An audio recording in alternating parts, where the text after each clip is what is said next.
Bem, pessoal, boa noite, bom dia ou boa tarde quem vai assistir depois, né?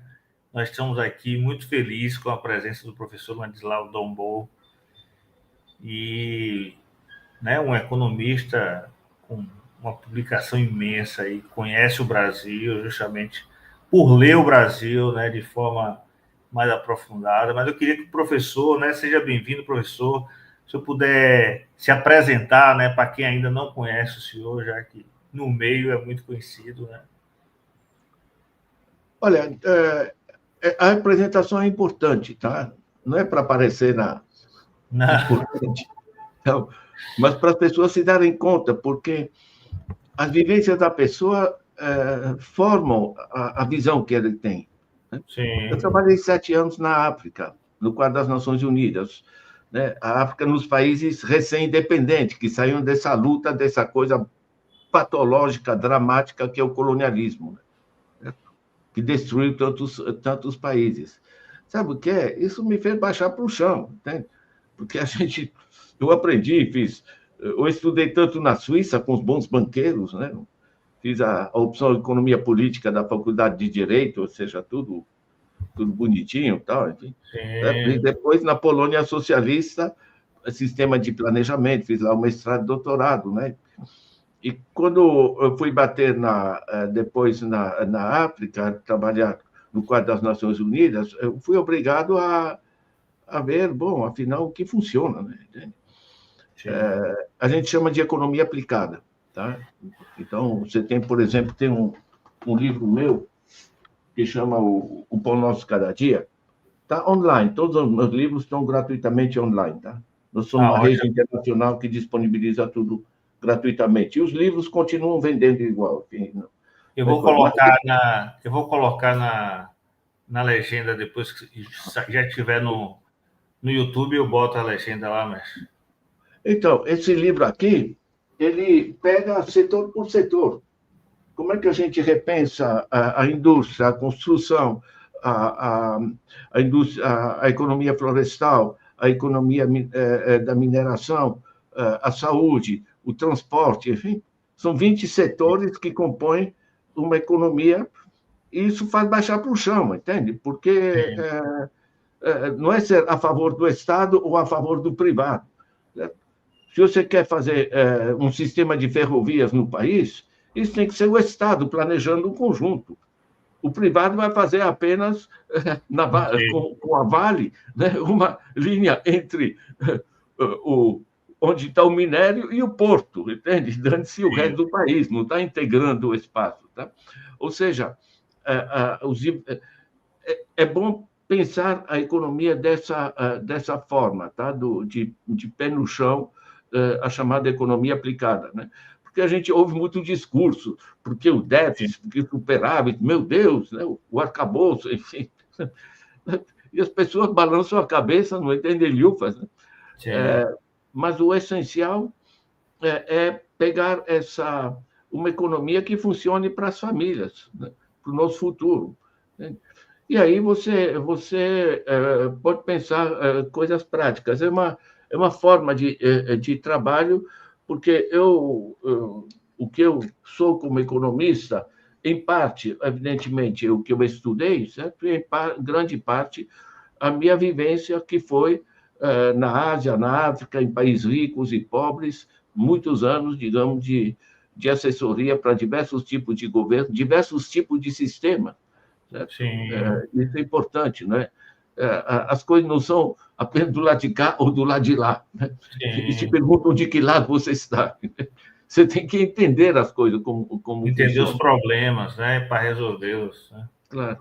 Então, de toda forma, então, esse é um pouco o meu perfil, e eu tenho produzido muitos estudos técnicos, livros, são cerca de 20 livros meus e mais de 100 livros que eu organizei junto com outros. Além disso, um monte de artigos, estudos técnicos.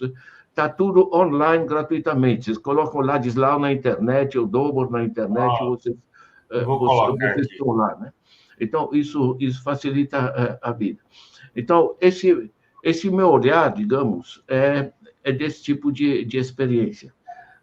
Tem também o fato que eu tenho hoje 83 anos. Tá Eu estava bem. falando com o Bruno, a terceira idade não é sala de espera. Né? Eu tenho, hoje, a terceira atividade já hoje só. Na Sim. realidade, a visão que a gente adquire,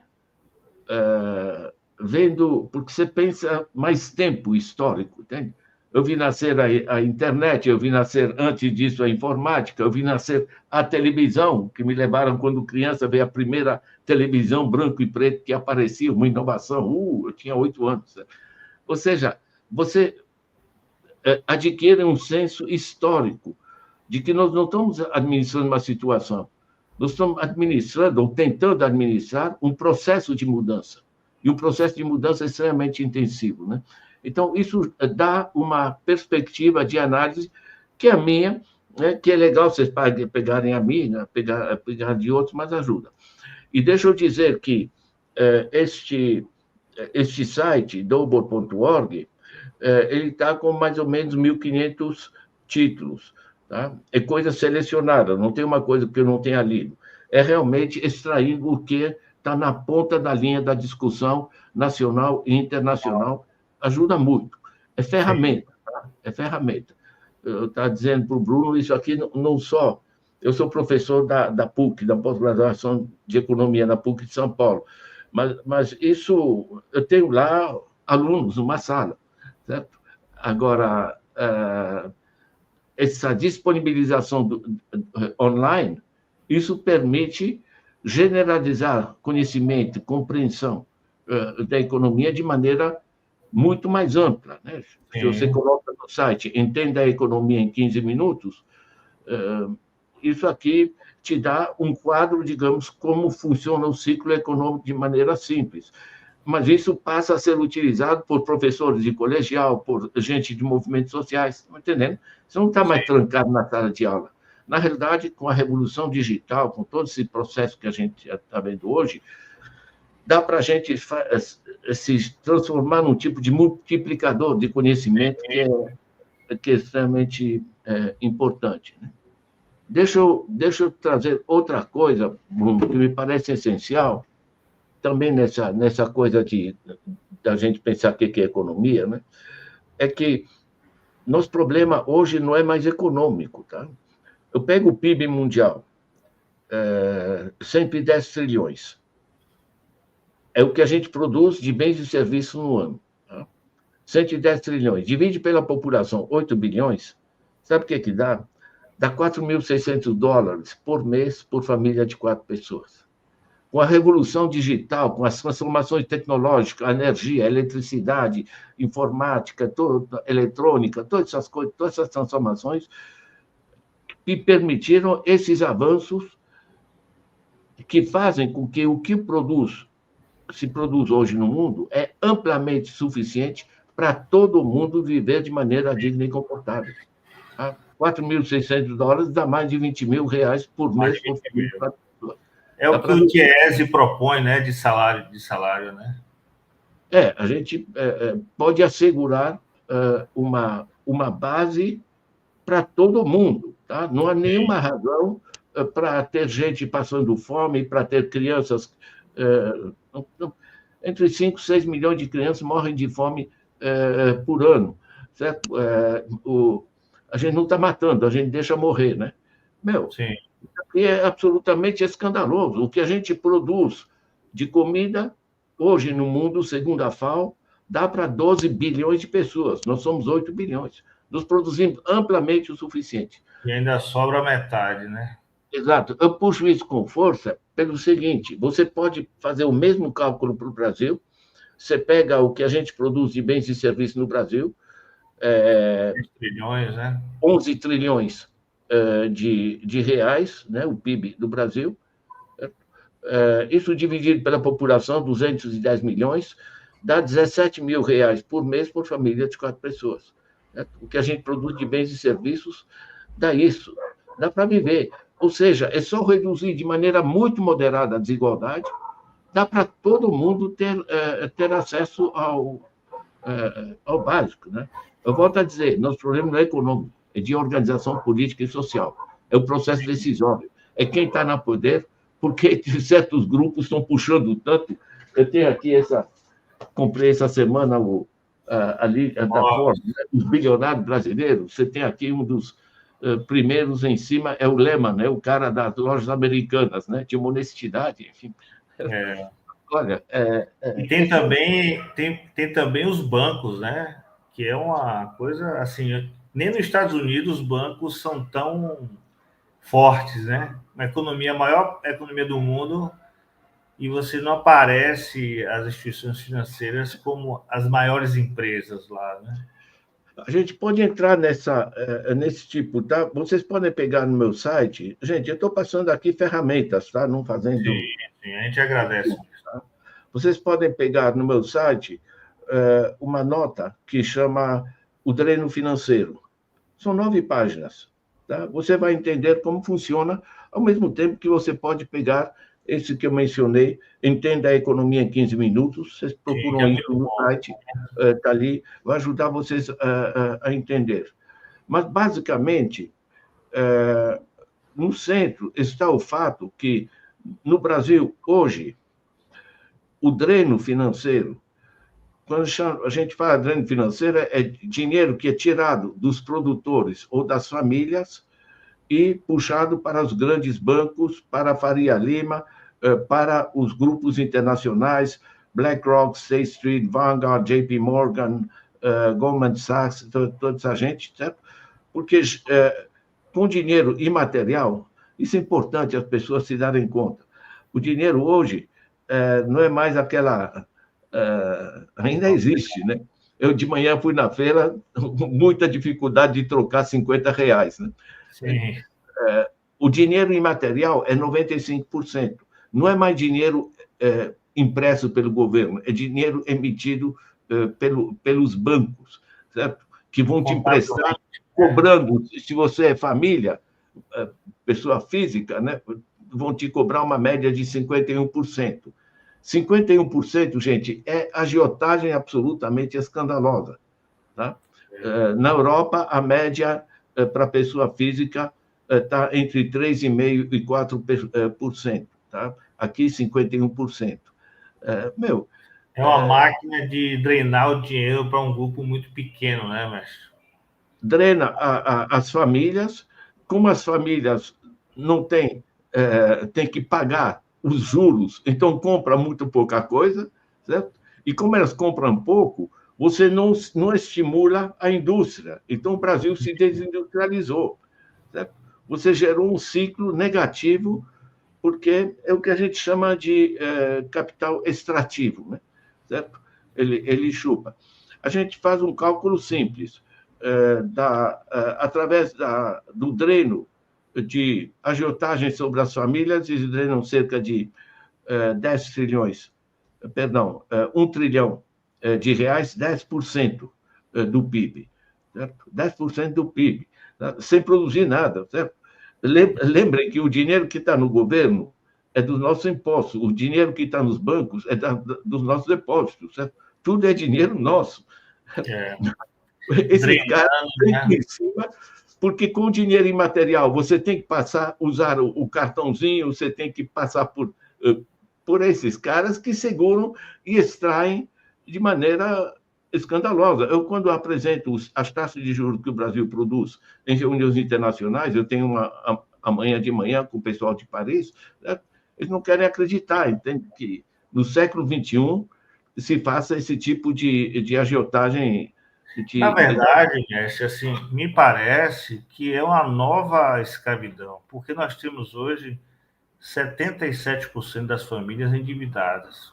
Nós temos 12 milhões de jovens endividados.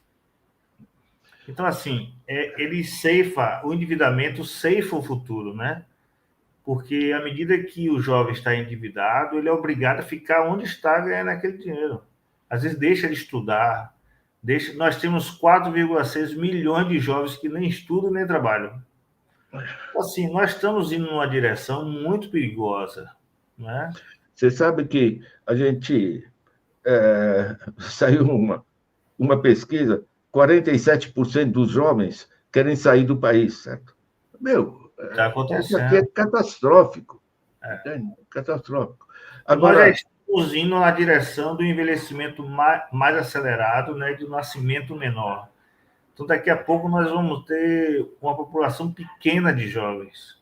E esses jovens não serviram, né, enquanto elemento da economia, não serviram em prol deles e da economia. Né? São jovens que vão ficar aí, assim, perdidos e que não contribuem para eles modificar a realidade deles, nem contribuem para a economia como força de trabalho. agora tem oportunidades, né, que a gente tem que levar em conta que são muito interessantes. Quer dizer, hoje, o acesso ao conhecimento ele pode ser generalizado de maneira, sabe, basta ter um celular, né? Sim. O conhecimento está online. Certo? Hoje, você pega a Wikipédia, você pega tantos acessos, sistemas de inteligência artificial. Gratuito, Se o curso, né? Brasil avançar um pouco mais na inclusão digital, porque nós temos muita gente ainda mal incluída, mal inserida na economia digital, isso permite, abre espaços, né? De certa maneira, todas as novas tecnologias, ao mesmo tempo que abrem imensas oportunidades, elas foram sendo apropriadas, no caso do dinheiro, que também é imaterial, pelos grandes bancos, pelo sistema internacional de chama asset management, gestão de ativos, gestão de fortunas. Certo? O dinheiro apropriado, o sistema de busca está no Google, está no, enfim, no Que as big techs, a né? mídia social está com Elon Musk, está com Zuckerberg, o Facebook, enfim, você tem um controle internacional do processo, ao mesmo tempo que se abrem todas as tecnologias que permitem a qualquer pessoa, por exemplo, puxar textos da Europa, textos meus, textos de. Inclusive, as barreiras linguísticas estão caindo, né? Porque os tradutores online, há 5 anos ainda eram fracos, hoje já são razoavelmente Hoje já confiáveis. permite com o próprio celular, né? Exato. Então, a gente tem, sabe o que? O conhecimento tem essa coisa, quer dizer, se eu te passo meu relógio, eu deixo ter meu relógio, isso é bem físico, isso é século passado, certo? O principal hoje é conhecimento na economia. Certo? E o conhecimento, se eu te passo uma ideia, eu continuo com ela. Ou seja, as ideias podem se generalizar. Eu Sim. coloquei 3 minutos do Paulo Freire falando sobre como era a ditadura, coloquei no meu Face, deu 4.500.000 acessos.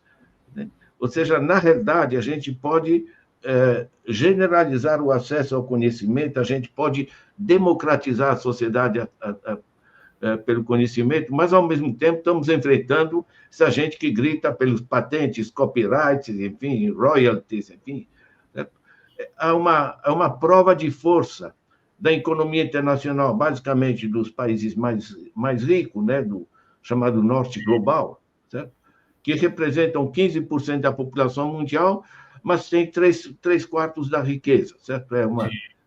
Essa fratura planetária que se gerou.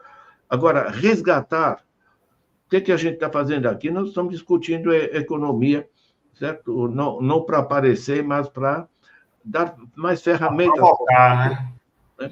E muita gente entende isso, pega outras palavras, pega o IHU, pega o trabalho do Luiz Nassif, enfim, tem tanta gente disseminando conhecimento. De certa maneira, é uma briga, uma luta, né?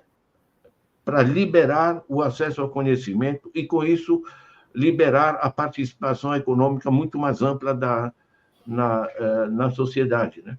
E também mudar como a gente concebe a universidade, entende? Porque, para mim, a universidade não é apenas uma escadinha para o cara individualmente subir na vida através do diploma. Eu tenho meus alunos na universidade, Mas o fato de disponibilizar toda a produção científica online gratuitamente, isso impacta um monte de gente que é apropriada em outras universidades, em colégios. Independente da localização, né? O cara pode estar no interior, ter uma internet e ele acessa. Eu Ô, tive mestre, agora em Angola, o pessoal em Angola está usando. mestre, com relação à questão da China, né? A China vem passando por alguns problemas na sua economia, né? É questão de crise imobiliária, desemprego e, né, estagnação econômica, dívida do governo local, tal.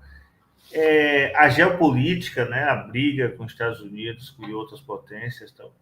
Como é que essa conjuntura da China pode influenciar a economia brasileira, já que é o maior parceiro, né?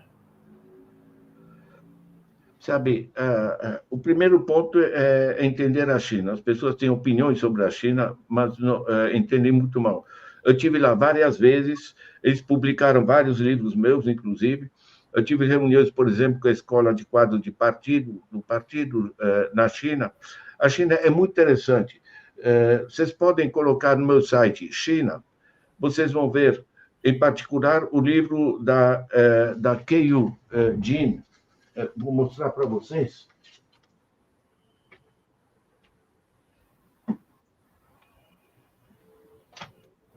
Essa aqui. Vocês não se assustem. Professor recomenda livros, mas faz parte. Tá? Esse livro é excelente. Tá? Vocês colocam China.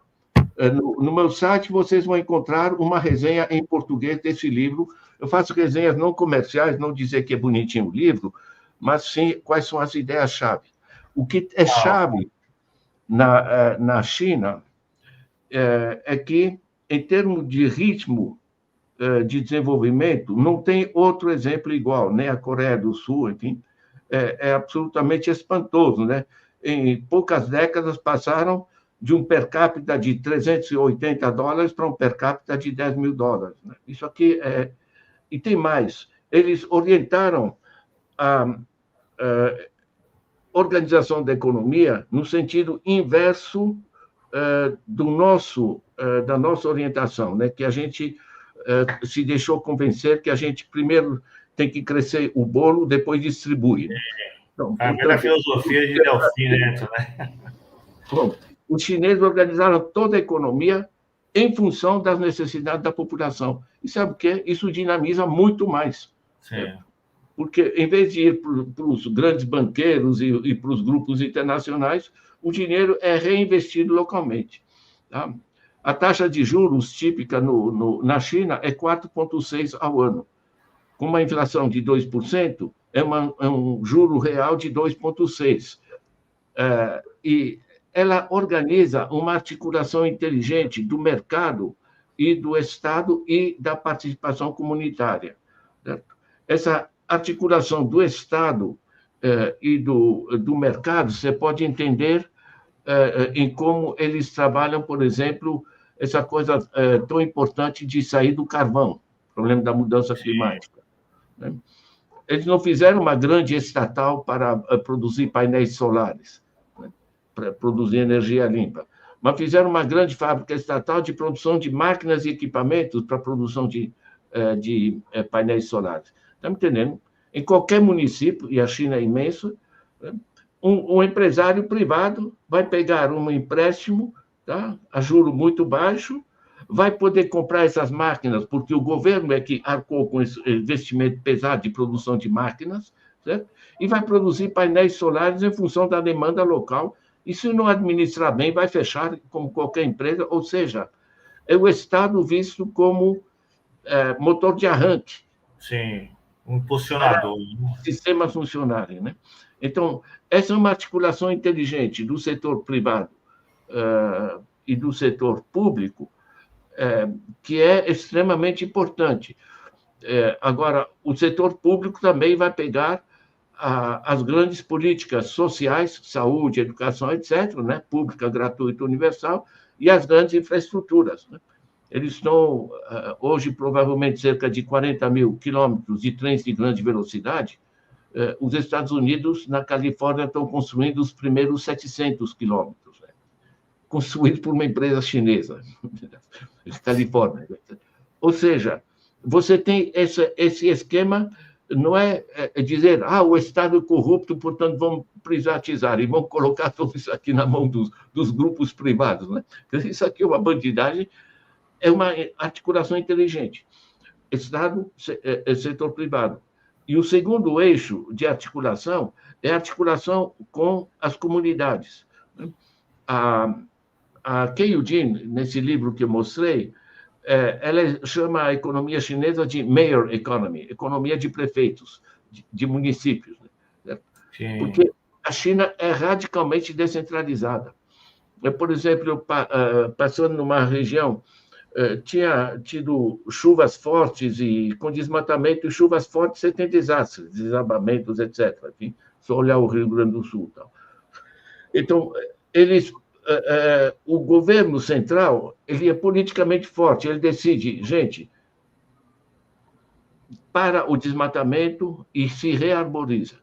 Onde eu viajava, encontrava aquelas arvorezinhas recém-plantadas. Agora, quem faz a sementeira, quem escolhe as árvores, quem vai fazer a manutenção de todo o processo, enfim, toda a gestão de uma visão, de um programa que é nacional, vai se enraizar de maneira diferenciada em cada um dos milhares dos municípios. Então, você pode fazer o paralelo com o Brasil, você não pode resolver as coisas do Brasil a partir de Brasília, com 5.570 municípios e 8 milhões e meio de quilômetros quadrados. Isso não faz sentido. Então, essa forma extremamente descentralizada, isso foi desde o início da China socialista, a partir de 1949, poucos anos depois, eles abandonaram a visão da União Soviética, né, que era de grandes ministérios e tal, e fizeram um sistema orientado para as necessidades básicas da população, numa articulação inteligente do privado e do estatal e numa descentralização radical dos processos de gestão, do cotidiano. Porque é na cidade onde você vive que você sabe qual é o rio que está contaminado, qual é o barranco que pode cair, quantas escolas precisa. Cada cidade, cada cidadezinha, inclusive, na China, tem uma equipe encarregada de erradicar a pobreza. Tá? A China tirou 800 milhões de pessoas da pobreza. É um negócio gigantesco em termos mundiais. E, com isso, você tira o pessoal da miséria, você gera demanda. A demanda estimula as empresas. Sim. Isso, tanto e ela foi tirando aos poucos, né, mestre? À medida que a economia começava a esfriar, ela incluía mais pessoas, mantendo a economia. Exatamente. O resultado... Mas agora a China, desculpe, mestre, a China agora entrou numa situação de que alguns dados complicam manter esse nível de crescimento, né?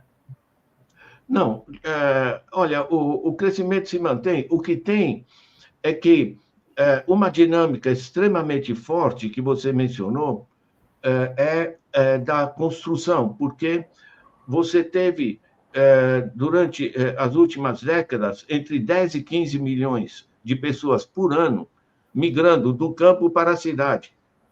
Você construir casas para toda essa gente. Então, o processo migratório ele gerou uma dinâmica de construção extremamente acelerada, né? De domicílios e de urbanização e problemas de abastecimento de água, as grandes redes energéticas, tudo isso aí. Então, isso gerou um tipo de demanda que agora está evoluindo para outra direção. Então, o motor muda, né? E isso está, quando você pega o último plano de desenvolvimento, acho que é o 14º, a centralidade é na ciência e na tecnologia. Certo? Então, você tem um deslocamento e você tem um progresso menos visível em termos de volume de produtos físicos e sistema de serviço, mas você tem muito mais produtividade através da ciência e tecnologia. Você sabe, eu gosto do comentário do Deng Xiaoping, né? Antigo já, em 78, né? Quando perguntaram para ele como é que a China se organizava, né? Porque o pessoal quer saber se é socialismo, se é comunismo, se é capitalismo, enfim. A pessoa adora etiquetas. Né? Sim. Ele diz, olha, quando você atravessa um rio raso, né?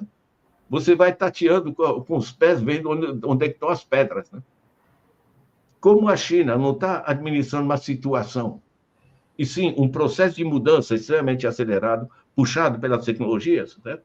Eles são um processo de transformação. Como a aplicação das políticas é extremamente descentralizada, o que permite se adaptar às diferenças locais e regionais, né? Isso funciona, certo? Porque você tem uma flexibilidade que não é amarrada por sistema de lei. O governo central dá rumos, certo? Agora, a aplicação disso se dá no nível local, nesses eixos que eu mencionei, né? Quer dizer, uma articulação inteligente do setor privado e do setor público, uma articulação inteligente com o sistema descentralizado e participativo a nível das comunidades. O resultado é essa expansão gigantesca. Nós tivemos muitos anos com crescimento de 9%, 10%, hoje está na faixa de 5%, quem nos dera ter um crescimento de 5%. E tem que levar em conta o seguinte, quando o tamanho é muito maior, né, minha economia se tornou gigantesca, certo? É óbvio que 5% é um volume de crescimento, em termos absolutos, absolutamente gigantesco.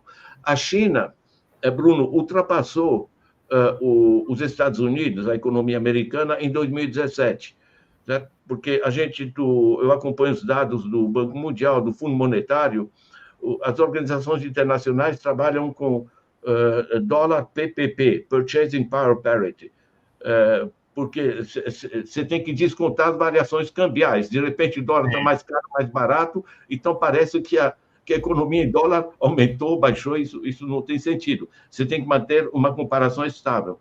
Então, você pega o dólar dos Estados Unidos, a paridade de poder de compra, né?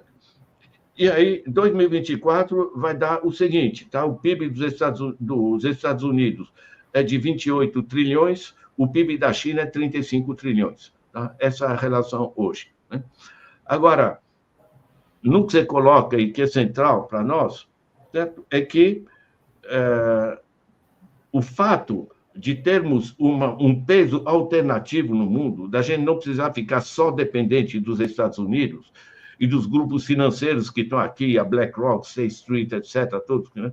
Compraram a Vale, continuam comprando, né? Entraram na Petrobras com força, enfim, entraram nos grandes grupos de plano de saúde, né? Está tudo dinheiro internacional. Nós temos hoje, com a China e com os BRICS, você sabe, na economia moderna, você não vai ser autônomo, né? Sim. Nós somos muito articulados, o planeta encolheu, certo? A forma de você ter soberania é você depender de vários, né? Que a gente chama de dependência distribuída, né? Certo? Porque se te apertam demais aqui, você se encosta para cá. Então, o fato de ter um contrapeso ao poder esmagador dos Estados Unidos, que não olha muito para frente, tá? Enfim, os seus interesses e o resto que se dane. Né? Então, inclusive com guerra, se é necessário. Então, esse contrapeso, eu acho que é muito importante.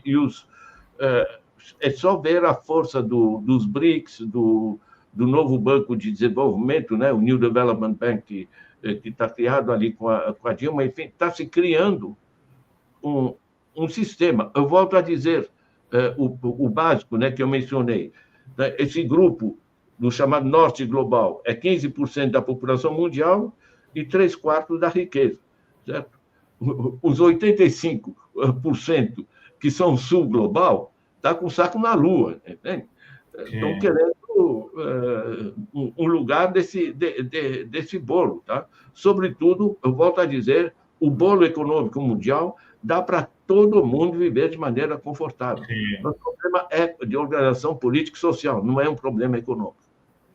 O senhor acha, então, que, por exemplo, a China pode nos ajudar, né, a economia, com esse consumo que tem, e pode atenuar também esse efeito prometido pelo novo presidente dos Estados Unidos em cortar as relações, em rever as relações? Sabe, nós vamos ver, né? Porque há um grande susto com a eleição do Trump. O Trump é fanático e, sobretudo, está nomeando fanáticos em pontos-chave, né, de relações internacionais, na ONU, enfim, em diversas áreas. Isso é muito preocupante, tá? Eu não descarto nada de parecido com o fascismo ou nazismo que se tornou. A facilidade com a qual eles estão vendendo armas aí para massacrar os palestinos, há muito tempo que isso se empurra, né? As guerras que fizeram no Afeganistão, no Iraque, né? na Líbia, eu sou do tempo, eu protestava contra as guerras no Vietnã, né? Mas de lá para cá, olha. Então, de certa maneira, a gente tem que olhar com realismo as ameaças que isso significa, né? Quando você tem uma tal massa de norte-americanos que votam a favor de um cara que denuncia os haitianos porque eles comem os cachorros e os gatos, sabe? A pessoa aceita tudo, entende? Você sabe, eu sou de outra geração. O meu pai era polonês, engenheiro, tá? Nasceu em 1900, portanto, quando sobe o Hitler, ele tinha 33 anos. E eu perguntei para ele, velhinho já aqui no Brasil, né? Perguntei para ele como era ver a subida do hitlerismo, quer dizer, a nação culturalmente mais avançada da Europa. Pois que vai lá, sabe, com as botinhas pular, porque o Hitler, né, com seu bigodinho ali. Ou seja, ele dizia: olha, sabe o que a gente abria o jornal e olhava, meu Deus, o que eles vão inventar? Né? Ou seja, a gente nunca deve deixar de lado o potencial de fanatismo social que é fácil gerar através dos grandes demagogos. Né? E os grandes demagogos dos diversas épocas, hoje você tem, enfim, é só olhar, tá? O Orbán na Hungria, o Erdogan na Turquia, o pessoal agora na Suécia e até na Holanda, você peguem a Meloni, pega o Milei aqui na Argentina, né? sim. O que foi o Trump dos Estados Unidos, o Bolsonaro aqui, quer dizer, sabe o que é? Nenhum desses demagogos subiu no poder se não tem apoio de grandes grupos econômicos. Né? Sim. O Hitler subiu no poder depois que teve as reuniões na Ruhr alemã com a Krupp, Siemens, Farben, Thyssen, com os grandes grupos econômicos alemães que deram apoio a ele. Como é o caso do Trump, como é o caso dos grupos financeiros, colocaram o Paulo Guedes e o Roberto Campos Neto na economia, ajudando a fazer o dreno. Todos esses grupos aí, a Faria Lima adorou esse negócio, se entupiram de dinheiro, certo? Paralisaram o país. Né? Mas é essencial entender que o perigo dessa subida da extrema-direita no planeta faz parte de movimentos políticos apoiados por grandes grupos. Sim. Boa parte da virada do Trump se deve a Elon Musk. Não só por Elon Musk, mas Elon Musk tinha um alto-falante chamado X, né, que atingia 300 milhões de pessoas. Né? E atingia com mentiras assim deslavadas. Né?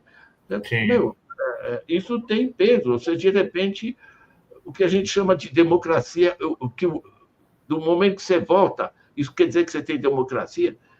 Isso não é suficiente. Né? Nós temos que organizar a economia em função das necessidades da sociedade. São novos desafios. Ô, mestre, o senhor acredita que a questão da industrialização vai vingar no Brasil, mesmo com taxas Selic alta, o que é que o senhor vê de cenário para o Brasil 2026, 2025, né? Sabe, não é viável a gente ter uma dinâmica de desenvolvimento significativa quando os grandes grupos financeiros internos e internacionais drenam de forma improdutiva cerca de 25% do PIB. Né? Não é viável, né? Eu junto os 8% do PIB que drenam através da taxa Selic, 10% através do endividamento das famílias, 3% através do endividamento da área produtiva, né? Mas você tem também o dreno por dividendos sobre todas as grandes empresas no Brasil, você tem uma evasão fiscal 6% do PIB, vai somando, tá? As renúncias fiscais, 4% do PIB. Né? Quando eu pego esses grupos aqui, né, também. Esse aqui praticamente não paga imposto. Adoram ter os filhos na USP e pagam pelos impostos dos outros, certo? Agora, é legal ser contra os impostos, né? Parece, né? Esse chique, certo? Mas você vive com o dinheiro dos outros, né? Você sabe que no Brasil, lucros e dividendos distribuídos não incide imposto. Tá? Então, o cara compra ações da Vale, né? A Vale faz dinheiro sobre um minério que não produziu, é da terra, certo? Isso dá dinheiro exportado para a China, entre outros, né? Certo? E ganha um rio de dinheiro e não paga imposto, certo? Lucros e dividendos distribuídos são isentos de imposto no Brasil desde 95. É uma tributação ao contrário, né? Assim, que pouco incentiva a dinâmica econômica, né? Olha, essa dinâmica econômica é claro, né? Eu pego os países árabes, eles também exportam produtos primários, né? O petróleo bruto, por exemplo. Certo? Só que eles exportam petróleo bruto, eles controlam essas empresas, os estados controlam essas empresas e usam o dinheiro dessa exportação para financiar o pós-petróleo, porque o petróleo acaba. Certo? Sim. Então, estão financiando ciência e tecnologia, universidades, estão financiando mudar para uma outra economia, né? Exatamente. Eu voltei agora há pouco tempo de Angola. Angola está com petróleo que está acabando dentro de poucos anos. Certo? Não estão usando o petróleo para gerar uma economia industrial dentro, certo? Estão usando para pagar juros sobre o endividamento internacional. Saiu agora um relatório organizado pela Noruega sobre o endividamento dos 140 países relativamente chamado Sul-Sul, realmente, certo? Os mais pobres. Esses 140, certo? Em média, 41% dos orçamentos desses países não é para desenvolver o país, é para pagar juros sobre a dívida externa. Aonde vai esse dinheiro? Vai para BlackRock, JP Morgan, etc, etc.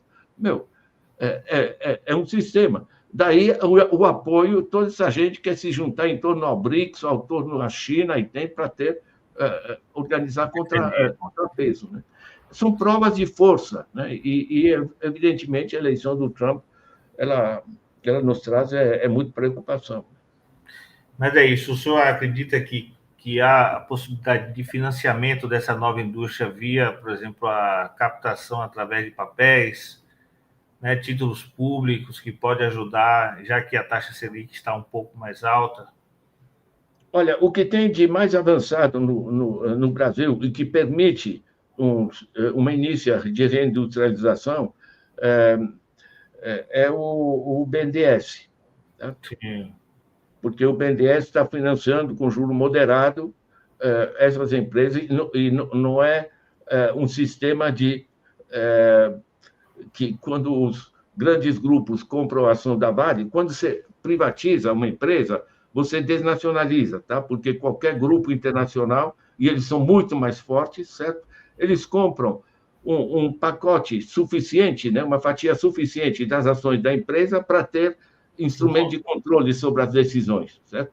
Daí, por exemplo, que gerou a Samarco, gerou os desastres, né? Porque eles preferem extrair dinheiro e dane-se se isso gera tragédias ambientais ou ou sociais, né? Mas o BNDES tem outra política.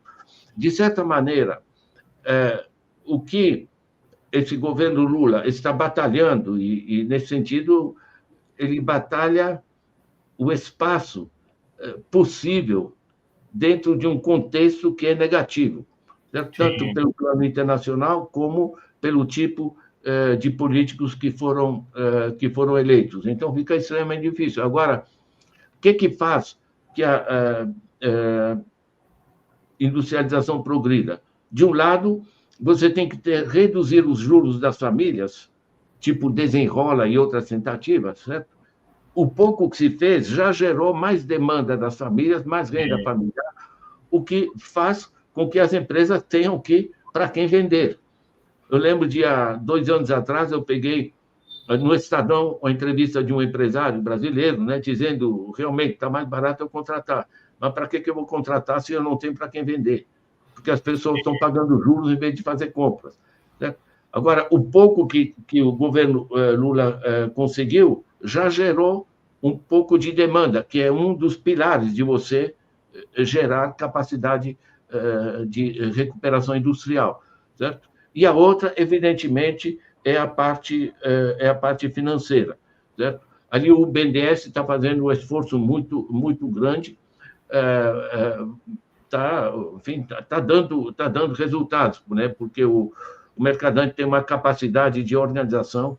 Eu tive, inclusive, reuniões com o BNDES sobre prioridades da industrialização, e nós temos que ter também um terceiro eixo, que é apoio científico-tecnológico. Certo? Não dá para você reproduzir a indústria que fechou e na década de 80, né? De cuecas e coisas do gênero, certo? Você tem que entrar em outra fase, em outra geração científico-tecnológica. Então, se você juntar mais dinheiro para as famílias, que gera demanda, juntar mais financiamentos para eles pagarem o investimento e as máquinas, né? E você organizar o apoio científico-tecnológico a essas empresas, você tem um potencial de avanço. E também, no próprio pacote também tem a questão da infraestrutura urbana, né, que dá suporte a essa nova indústria, né? Sim, a infraestrutura, nós atrasamos muito, tá? Porque houve privatizações, houve perda de capacidade de planejamento, né? Eu pego a Fundap, que formava administradores públicos, foi fechada. O CEPAM, né, de administração municipal, foi fechado. A Implaza, que é de planejamento metropolitano, foi fechada, entende? Para passar tudo para os grupos privados e puxarem. Você pensa o seguinte: uma cidade como São Paulo se paralisa por excesso de meio de transporte. Vai ser burro assim, entende? Claro que é o interesse dos grandes grupos que querem vender automóvel. A velocidade média aqui em São Paulo é 14 km por hora. Eu estive em Xangai você tem uma rede de metrô extremamente densa. Então, a grande movimentação nas horas de ir e vir do trabalho, isso aqui é idiota você ter uma pessoa por carro ali, né, levando 1 tonelada ou 2 toneladas de carro, gastando gasolina, entupindo o ar de gases, certo? Perdendo tempo, se irritando. As pessoas em São Paulo estão perdendo, em média, 2h40 por dia no transporte. Então, isso o que é? É ausência de planejamento. Certo? Isso se pensa. Paris começou o seu metrô em 1900, certo? Você anda em Paris, não precisa de carro, você está sempre a uma distância a pé de um metrô. Certo? Então, não está. Onde é que eu deixei o carro? Quanto é que eu vou pagar de estacionamento? Combustível, estacionamento. Né? Agora, você tem que pegar o sistema de infraestruturas, tá? Que é infraestrutura de transporte. E eu tenho texto sobre isso, porque você tem que pensar o transporte urbano de pessoas, o transporte urbano de todo o abastecimento de caminhões, né, para o comércio e toda essa coisa. Você tem o transporte interurbano de enfim, de caminhão, né? Porque no Brasil é de caminhão, na Europa é tudo ferrovia. Certo? Mas se fala nisso, né? Hoje, no próprio plano do governo de industrialização, fala-se das ferrovias, né? Do resgate disso. Exatamente. Então, você pega transportes, telecomunicações, energia e água e saneamento, são os 4 grandes eixos que têm que ser planejados pelo Estado.